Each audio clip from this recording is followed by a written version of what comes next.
There are different criteria on which one could compare those three religions. I want to focus here only on the most important one. Which one of the three religions is closest to truth? Christianity claims that the full truth has been revealed 2,000 years ago only to Jesus Christ by the one supreme being, called God in English, and therefore truth is only with his church. All must become Christians and follow what Christ said, if they want to be saved from hell. Islam claims that the final truth has been revealed some 1400 years ago to Prophet Muhammad by the one supreme being, called Allah in Islam, and therefore Islam is the only true religion. All must become Muslims and follow what Prophet Muhammad said, if they want to be saved from hell. Isn't it strange that even in the 21st century those unsubstantiated claims about eternal hell for others are not debated and dismissed as superstition? Further, obviously at least one of those religions can't be true, if not both. So why nobody mentions this? Yet instead of a debate on what is true, the right to freedom of belief is protected. It's surely strange. Now where does Hinduism stand?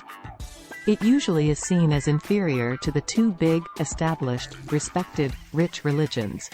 And if one goes by common perception, Hinduism is mainly about caste system, sati and worshipping many gods, which, idol worship, is the greatest sin in both Christianity and Islam, because the Christian God and Allah are claimed to be jealous of other gods. Hinduism is a rather new term. It was introduced by the British for the ancient traditions in India based on the Vedic texts. Why was Hinduism introduced? Today's Indians were called Hindus earlier and even today are called Hindu in China. Hinduism would be akin to Germanism or Frenchism. I got a clue why Hinduism was introduced when I read that Voltaire, too, among many others in the West, praised the Vedas as the greatest gift to mankind and said, "We are eternally indebted to India." Voltaire fought against the influence of the Church and indeed, when the Vedas reached Europe, it had two effects. The influence of the Church went down and science took off in a big way. Intriguingly, it is not mentioned today that those two effects could have anything to do with Vedic knowledge reaching the West. Clearly, the Church was not amused that the intellectual elite in Europe preferred Vedic wisdom over Christianity. It needed some strategy to stop losing her sheep. Now what is contained in the Vedas, which are claimed to be as old as the universe? Veda equals knowledge, is about what we need to know to live a meaningful, fulfilling life. Vedic knowledge is vast, though most of it has been lost by now. Vedas tell us even about maths, the age of the universe, of parallel universes, even the distance to the sun, how to analyze correctly, how to connect with powers, devas, greater than humans, etc. And most important, the Vedas tell us the truth about us, the Supreme Being and the universe. Here, the Vedas differs from the two other religions in a major point. The Vedas claim that Brahman, Supreme Being, has become this universe. It means all is permeated by Brahman. All is essentially divine, including our person. The names and forms are not really real. They appear only as real. Brahman alone is real, and Brahman is best described as Sat Chit Ananda, blissful awareness. And the Upanishads, which are part of the Vedas, declare, "I am Brahman," and, "This Atma is Brahman." Does this claim make sense? Yes, it does. Quantum physics came meanwhile to the conclusion that all is one energy and that there are no separate entities anywhere. Incidentally, physicists like Schrödinger, Einstein, Heisenberg, etc.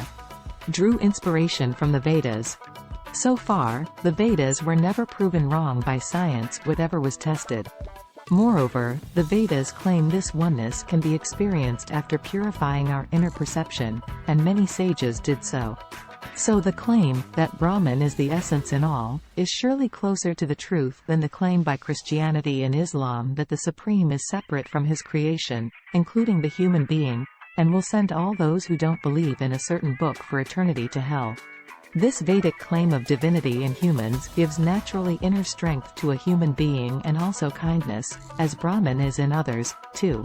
Now why was Vedic knowledge suddenly made into a Hinduism, placed next and yet below the two big religions and associated from the start with a divisive caste system, which is a social issue and prevalent everywhere, and other negatives like sati? My conclusion is that the Church was afraid it would lose out when people come to know what Vedic knowledge really contains. They would stop blindly believing, but go after genuine knowledge which is there in the Vedas. That's why they had to coin a new term and demean Hinduism in the eyes of common people right from the start. They were successful. Everywhere, including in India, children learnt in schools about the terrible caste system in Hinduism. People didn't ask further. They knew now that Hinduism is greatly inferior to the two big religions. Yet there is always the fear that people may discover that they were deceived for the sake of power and that truth may be different from what they were taught in religious class. In Germany, there is a saying which expresses certain folk wisdom. The king says to the Pope, "You make sure that people stay stupid and I make sure they stay poor."